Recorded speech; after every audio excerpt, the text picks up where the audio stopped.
Hello guys, welcome to my channel. கடையில் விற்கிற 10 ரூபா பேட்ரி வழியாக இப்போ மொபைலுக்கு சார்ஜ் ஏற்ற போகிறோம். அது எப்படி சார்ஜ் ஏற்றலாம் அப்படின்னு சொல்லிட்டு பார்க்கலாம் வாங்க. அதுக்கு முன்னாடி கடையில் மோட்ரு வாங்கியிருந்தோம். அது வழியாக எப்படி சார்ஜ் ஏற்றலாம் அப்படின்னு சொல்லிட்டு அதை மட்டும் எவ்வளோ ப்ரைஸு அப்படின்னு சொல்லிட்டு உங்ககிட்ட சொல்லிடுறேன். அதுக்கப்புறம் எக்ஸ்பெரிமெண்ட்டுக்குள்ளே போகலாம். நம்ம இப்போது கடையில் போயிட்டு கேட்ஜெட்லாம் வாங்கிட்டு வந்தோம். இங்கே பாருங்கள், பேட்ரி ஹோல்டர். இது 40 ரூபா. இது ஒரு எக்ஸ்பெரிமெண்ட் செய்கிறதுக்கோசரம் வாங்கியிருந்தோம். Next cable. இது 15 ரூபா, 1 மீட்ரு.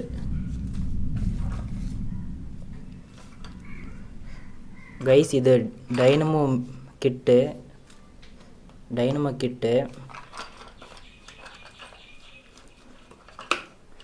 கைஸ், இது ஃபுல் கிட்டு 140 ரூபா அப்படின்னு சொல்லி சொன்னாங்க.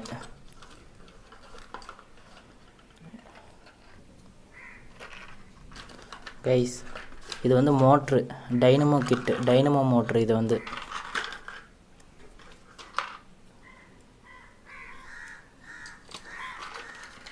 அதுக்கப்புறம் இது உள்ளே லைட் இருக்குது.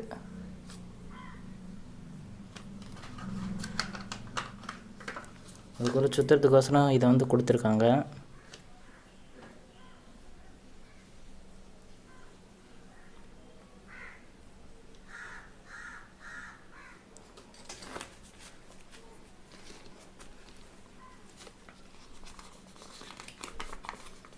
கைஸ், இந்த டைனமோ கிட்டில் இந்த பேப்பர் வந்துச்சு.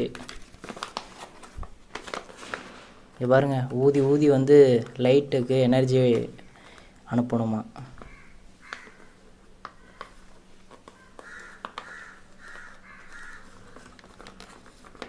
இதில் லைட்டு கனெக்ட் பண்ணுவான். அதுக்கப்புறம் இதில் ஃபேன் கனெக்ட் பண்ணி ஊதி அதுக்கப்புறம் எனர்ஜி கிடைக்குமா.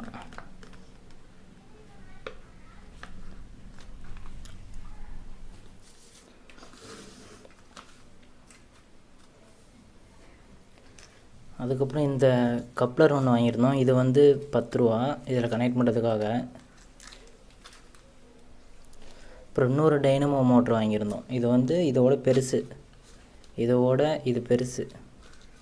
வெயிட்லேயும் கொஞ்சம் வெயிட் அதிகமாகவே இருக்குது. அதுக்கப்புறம் தனியாக இது ஒன்று வாங்கியிருந்தோம். இது 5 ரூபா, இது 10 ரூபா தனியாக. அதுக்கப்புறம் நியூ டைமியம் மேக்னெட் வாங்கியிருந்தோம். இதுதான் இருக்கிறதுலே ஹையஸ்ட் ப்ரைஸு. இது 90 ரூபா. இது 1.15 ரூபா. இது 1.15, மொத்தம் 8 பீஸு. அதே மாதிரி பெருசாக ஒன்று இருக்குது பாருங்கள். இது 1.30 ரூபா. மொத்தம் 180 ரூபா. இது 180, இது 90, இது 40. அதுக்கப்புறம் இது 10, இது 5. அப்புறம் இதெல்லாம் ஒரு ஃபுல் கிட்டு. இதெல்லாம் 140, சாரி 110. அதுக்கப்புறம் இது 40. அதுக்கப்புறம் இது 15. அதுக்கப்புறம் ஒயர் ஏதோ 15. அப்படி இப்படின்னு சொல்லி 400 ரூபாய்க்கு மேலே போட்டார். 400 ரூபா தான் தருவேன்னு சொல்லி 400 ரூபா மட்டும் கொடுத்துட்டு வந்துட்டேன். அவ்வளோதான் கைஸ், கிட்டெல்லாம் வாங்கியாச்சு. அடுத்து ஒரு எக்ஸ்பெரிமெண்ட் பண்ணிட்டு பண்ண போகிறோம். மொபைலுக்கு சார்ஜ் ஏற்றதுக்கோசரம், மொபைலுக்கு சார்ஜ் ஏற்ற போகிறோம். இதை வச்சு பழைய ப்ளூடூத் ஸ்பீக்கர் மேக் பண்ணோம். அதில் யூஎஸ்பி போர்டு இருக்கும். அதை இப்போ ஓப்பன் பண்ணி எடுத்துக்கலாம்.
கைஸ் கப்ளரோட ஒயரை யூஎஸ்பி போர்டில் கனெக்ட் பண்ணியாச்சு. கப்ளரை பேட்டரியில் கனெக்ட் பண்ணி யூஎஸ்பி ஒயரை மொபைலில் கனெக்ட் பண்ணால் வேலை முடிஞ்சது. பேட்ரி ஹோல்டரை நம்மளே செஞ்சுருக்கலாம், ஆனால் நல்லா இருந்திருக்காது. அதனால தான் வந்து கடையில் வாங்கிட்டேன். அதோட ப்ரைஸ் வந்து 40 ரூபா தான் கைஸ்.